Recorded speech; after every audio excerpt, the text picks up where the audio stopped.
Pero pasemos a la literatura, si les parece. Renzo Rosselló nos está visitando. Él es escritor, ha trabajado para varios diarios de nuestro país y está publicando, o acaba de publicar, el cuarto integrante de Los casos de Obdulio Barrera. Cualquier similitud con el Obdulio que todos conocemos, no sé si es pura coincidencia. No, Bienvenido, es Renzo. busca. Muchas gracias. Sí, sí. Yo me acordé de una palabra que hace 1000 años que había escuchado y yo decía, qué raro, que es la onomaturgia, que es, ¿no?, elegir los Claro, nombres de los exactamente. personajes. Sí, sí, sí. Contame cómo surge el nombre de este Bueno, sí. inspector, por así decirle. Sí, ¿no? bueno, el Obdulio Barreras evidentemente surge porque es primero, el personaje es como una especie de remedo de los detectives de la serie negra clásica, pero remedo criollo. Y los nombres que estaban a mano, no sé, Obdulio es parte de nuestra mitología nacional. Los campeones del 30, los campeones del 50, yo nací con eso, yo siempre digo que cuando yo nací, yo soy del 60, nacían Obdulios. Todavía era Claro. muy común que hubiera. Sí, ¿verdad? sí, sí. Después hubieron, bueno, cada vez menos, incluso hubo notables jugadores de fútbol que llevaron el nombre del capitán. De manera que bueno, que sí, que evidentemente es un homenaje, además fonéticamente suena todo muy parecido. Ujú. Y representa eso, ¿no?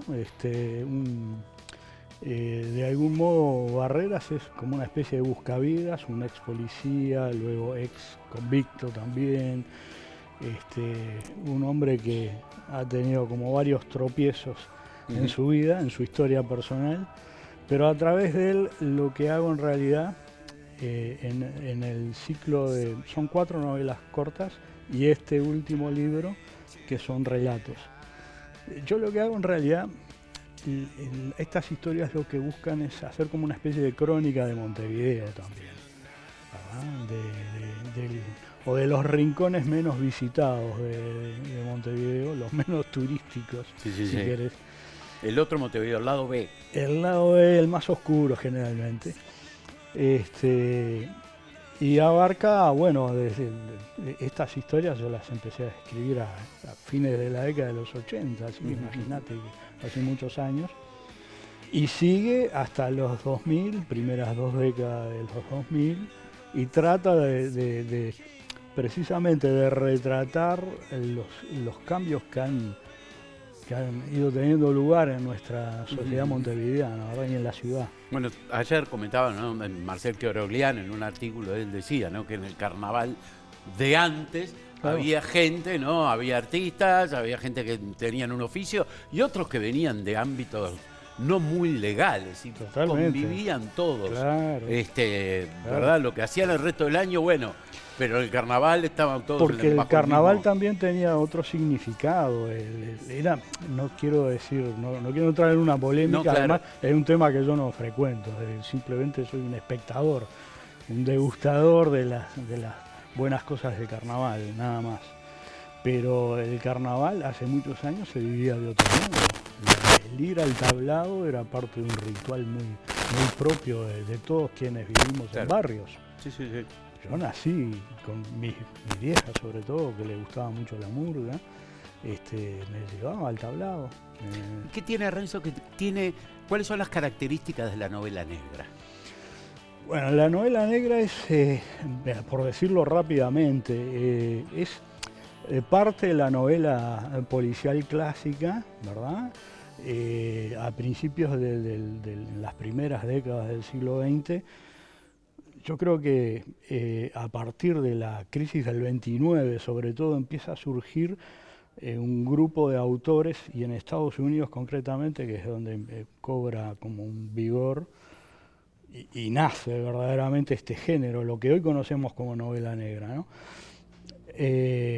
Un relato más crudo, mucho más realista, y que retrata precisamente el clima social en el que se vivía en esa época. Y desde entonces para acá, la novela negra, a mí me gusta decir que es un poco hija de las crisis, porque es como un testigo y a su vez un termómetro de las grandes crisis, pero también de las pequeñas, de las individuales, de esas que ocurren en nuestra historia cotidiana. Ujú. Y entonces lo que hace es poner luz sobre nuestros costados más oscuros, si querés, y los más oscuros de la sociedad. Ujú. Eso es un poco para resumir mucho, Claro, claro.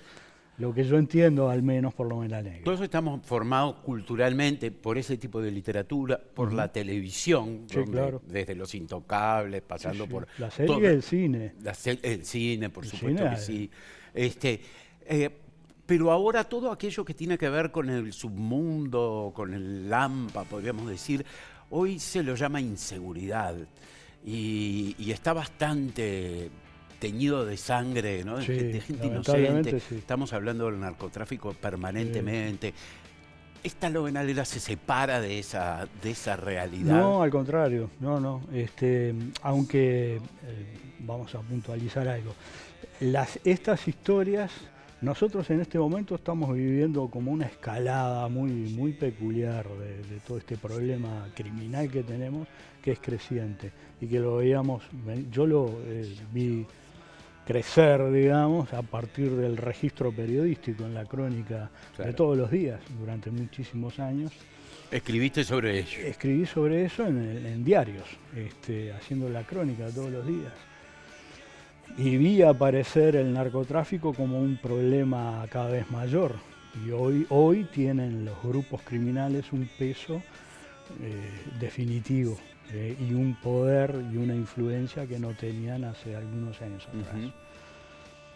Y bueno, evidentemente estas historias, si quieren retratar el medio donde surgen, es inevitable que tomen registro de alguna de esas cosas. De hecho, algunos de estos relatos, por ejemplo, con precisión, El simple arte de caer, que es como la primera novela corta que abre este ciclo, cuenta una historia que transcurre entre Cerro Norte y otros puntos de la ciudad, y lo que relata es el surgimiento de un líder, un pequeño líder narco, que se enfrenta a otro y que tiene una pelea por la supremacía en su territorio, que es lo que está pasando ahora a mayor escala y con mayor violencia. Eso empezó a pasar sobre todo a partir de la crisis nuestra de 2002, que empezó a cobrar una mayor violencia y virulencia, digamos. Ujú.